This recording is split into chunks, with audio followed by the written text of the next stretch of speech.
sejahtera bagi kita semua. Perkenalkan, nama saya Indra Bayu Nugroho. Saya berasal dari kelas 11 IPA 2. Di sini saya akan mempresentasikan hasil daripada diskusi kelompok kami mengenai perencanaan usaha dengan bahan dasar limbah yang berbentuk bangun data. Latar belakang daripada suatu perencanaan usaha di sini adalah bahwasanya limbah merupakan suatu hal atau suatu zat yang kemudian kita lazim temui di lingkungan sekitar, yang kemudian selalu bermasalah dan berkaitan dengan lingkungan.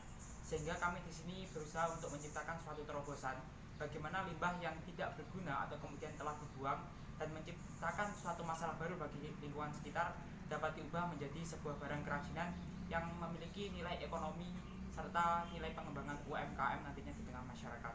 Di sini untuk salah satu barangnya kami ambil contoh satu barang, yaitu kardus dan kertas. Kardus dan kertas merupakan suatu limbah alat tulis yang lazim kemudian ditemui di lingkungan sekitar yang dapat diolah menjadi patung kertas.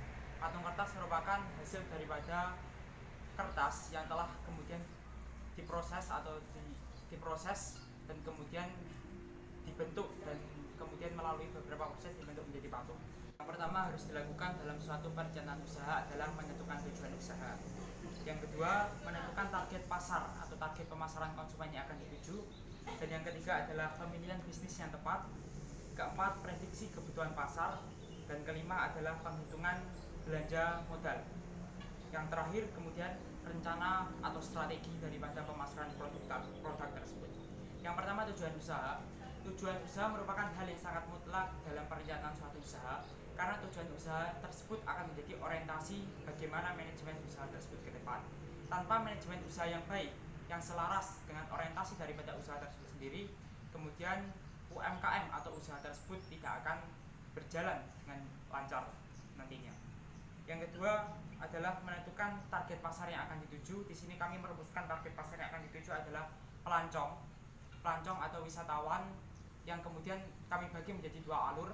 Yang pertama adalah langsung kami pasarkan sendiri kepada para konsumen, dan yang kedua adalah kami pasok pada toko pernak-pernik.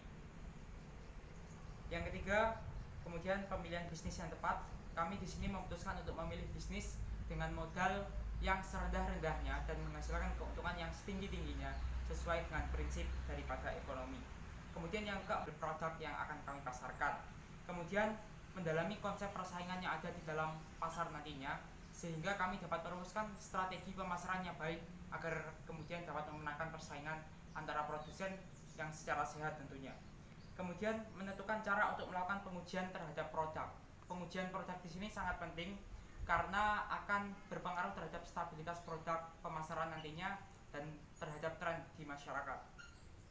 Selanjutnya adalah penghitungan modal belanja usaha, yang kemudian rinciannya telah kami jelaskan atau kami tulis pada PowerPoint yang telah kami kirim bersamaan dengan video ini, dan kemudian dapat ditelaah sendiri dan dapat dinilai sendiri.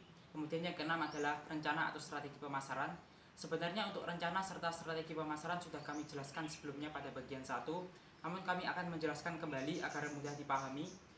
Untuk rencana atau strategi pemasaran yang kami buat di sini adalah melalui produksi. Kami alurkan melalui dua jalur. Yang pertama adalah kepada pemasokan atau kami memasok toko pernak-pernik yang kemudian akan menjual produk tersebut pada konsumen, atau kemudian kami jual sendiri baik secara online maupun offline dan akan menyasar langsung pada konsumen. Dan terakhir adalah kesimpulan. Kesimpulan rencana usaha pembuatan patung yang kami susun ini dilatar belakangi oleh banyaknya sampah dan banyaknya limbah di lingkungan sekitar yang menyebabkan masalah lingkungan, sehingga kami berinisiatif membuat terobosan untuk mengolah limbah ini menjadi barang yang memiliki nilai ekonomi.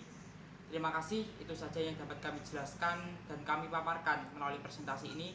Apabila ada kurang lebihnya dalam menjelaskan, kami mohon maaf yang sebesar-besarnya. Saya atas nama kelompok memohon maaf yang sebesar-besarnya atas kekurangan dalam PowerPoint atau dalam pembuatan video. Terima kasih. Wabillahi taufiq wal hidayah. Wassalamualaikum warahmatullahi wabarakatuh.